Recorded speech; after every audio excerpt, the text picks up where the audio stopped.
Yes, indeed, the Reel Rhino back again. Good to see you all. Had the opportunity yesterday to see The Green Zone, directed by Paul Greengrass and starring Matt Damon. And very, very enjoyable action movie. And I have come to the conclusion that I would go watch Paul Greengrass direct Matt Damon in anything.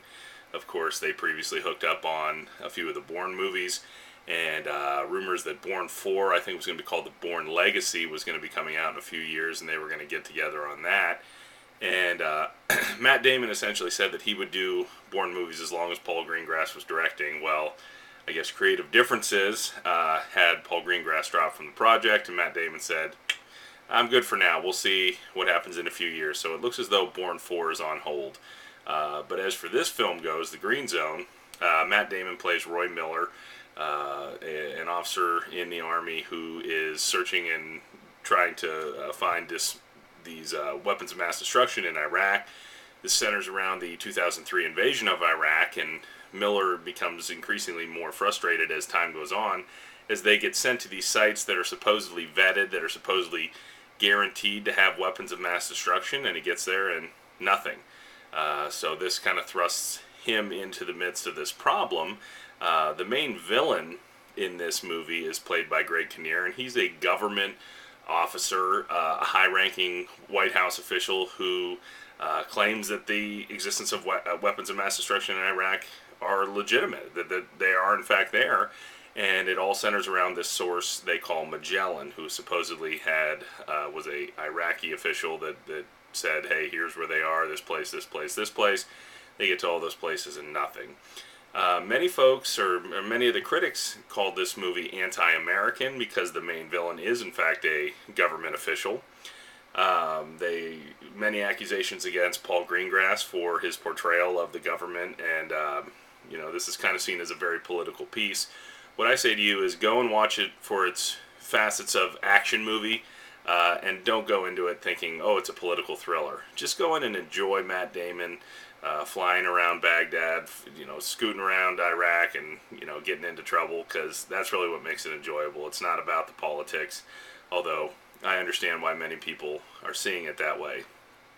Paul Greengrass, of course, previously directed United 93, which held many Americans up as heroes in their fighting back on United 93 on that flight. And so I think it's hard to say that he's anti-American, especially when he made such a tribute piece, but definitely having been involved with that movie and now this, you can tell that he as a director is someone that is trying to put some of his politics on the table and on the screen, but really look past all that and just enjoy this as an action movie.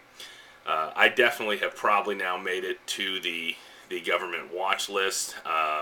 Just in kind of looking some things up for this, I looked up United 93, I looked up weapons of mass destruction, and several other 9/11 related terms. So without a doubt, I'm sure I'm near the top of the what the heck is this guy looking at on the internet list. But the Reel Rhino will sacrifice things like that to bring you the facts and the news about movies. That's why I'm here, to give you the straight dirt, or the straight dope, whatever it is. It's early. Come on, it's Saturday morning. I'm half awake. Only have half a coffee in me. Cut me some slack. I am going to see Brooklyn's Finest today. I do plan on reporting out on that. I know that's a 2-week-old release, but I haven't seen it.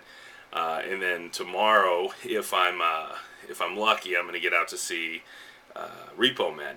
Repo Men, of course, is could be argued a direct ripoff from Darren Lynn Bousman's Repo: The Genetic Opera, and I'll be curious to see that, to see how it holds up.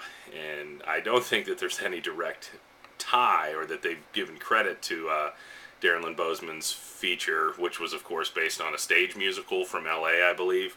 I think it's kind of just, hey, I'll take this idea from this idea from this idea. And fans of Bousman's musical film will be upset, I think, if this doesn't either give tribute or give some kind of credit to that, because Repo: The Genetic Opera, even with Paris Hilton in several singing parts, kind of held up as a really unique genre picture that I think will find its place in cult status. So Brooklyn's Finest today, Repo Men tomorrow, and I'll be back to tell you all about it. I hope everyone's enjoying the weekend. first day of spring here in Kansas City, and we've got 4 inches of snow on the ground and potentially 8 more to come. So, what are you going to do? No better way to spend a snowy day than to pick up a movie or head to the theater, do whatever you can. See something. Just get out there. Reel Rhino says 4 out of 5 horns for Green Zone. Reel Rhino